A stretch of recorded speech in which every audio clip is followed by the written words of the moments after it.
Setting a goal and moving toward it is not like moving on a horizon from point A to point B. Imagine sailing as an analogy. Have you ever seen what happens to a sailboat? If the wind is right, the sailboat can go in a fairly straight line. But when they turn around to come back, the same wind that drove them out there will prevent them from getting back. So what they do is, they never move directly toward their goal, they tack. They move this way, and then this way, and then this way, and then this way. If you were to see it from the air, you'd see a big zigzag pattern. They are moving toward the goal, but not directly. Very often in life, the experiences that God gives you are moving you closer to the goal that you have, although it's hard to see exactly how that might be the case at the time. I'll tell you a story about this. Hopefully this will help make sense of it.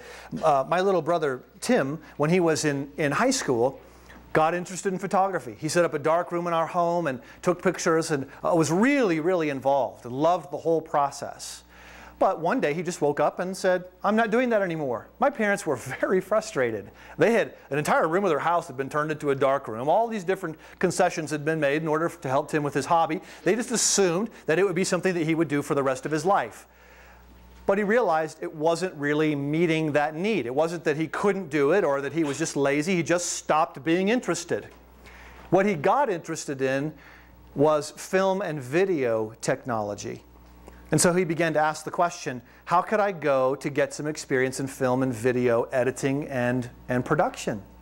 Well, he knew that Focus on the Family had a film and video department.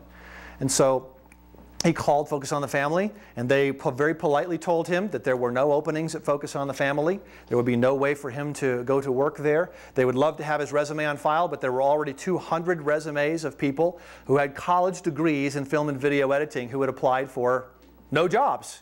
There were no jobs in the film and video department. Tim was 17 years of age at the time, so he went over to the home of the senior producer for Focus on the Family Films and knocked on the door and said, "Hi, I'm Tim Myers. I want to come to work for you starting on Monday for free. Now, I don't want you to pay me. I want you to just let me come and work there for free. I will work with you. I'll do whatever you ask me to do. I'll go empty your trash. I'll get your lunch. I'll run tape. I'll do whatever you want me to do. I just want to be there to observe the process and see what's going on."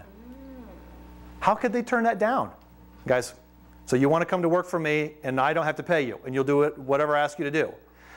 So he said, okay, that's great. So Tim showed up on Monday. His only goal was this, to make himself indispensable so that the more he worked, the more they would see why it was smart to have him there. Well, at the end of the 30 days, he went back in.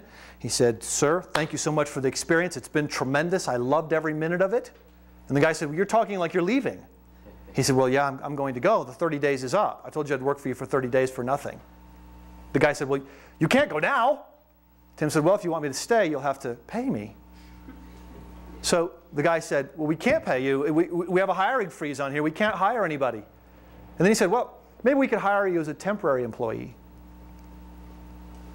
So Tim went to work for them for 6 months as a temporary employee, making a very good salary. In fact, at the end of the 6 months, they called him back in. They said, "Tim, we have bad news for you. We still cannot hire you full time. And we can only have temporary employees for 6 months. So you're fired. Now, come back in a week, and you can work another 6 months."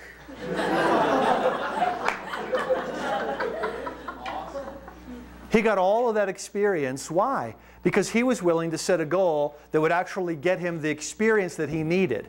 You know, so many of those people just sent out resumes, and they were at home praying, "Lord, please let them see my resume." But there were no open jobs. Tim created the position for himself because he had a goal. The goal was not to go to work for a particular organization. The goal was to get the experience that would move him into another area of life. His entire career has been zigzags, and now he is an orchestra conductor and opera coach. You know, from our perspective, we look at that and say, okay, photography, orchestra conducting.